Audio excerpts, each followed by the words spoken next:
Hello dear friends, കേടായ ഫ്രിഡ്ജിൻ്റെ ഒരു compressor ഉപയോഗിച്ചുകൊണ്ടാണ് ഇവിടെ നിങ്ങൾക്കൊരു എക്സ്പെരിമെൻ്റ് തരുന്നത്. ഈ കംപ്രസർ ഉപയോഗിച്ചുകൊണ്ട് പോണ്ടിലേക്ക് ആവശ്യമായിട്ടുള്ള എയറേഷൻ നമുക്ക് കൊടുക്കാൻ സാധിക്കുന്നു. വളരെ അട്രാക്റ്റീവായിട്ടുള്ള എയറേഷൻ ഇവിടെ അവൈലബിൾ ആണ്.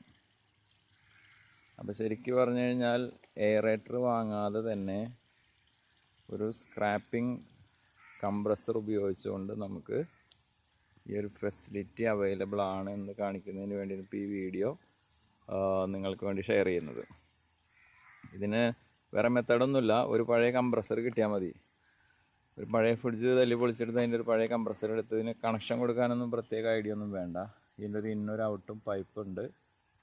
അതിൽ ഇന്നും അങ്ങനെ തന്നെ ഇരുന്നോട്ടെ. ഔട്ട് പൈപ്പിൽ നമ്മൾ ഈ ചെറിയ അക്വേറിയം ഓസയിൽ ഫിറ്റ് ചെയ്തിരിക്കുകയാണ്.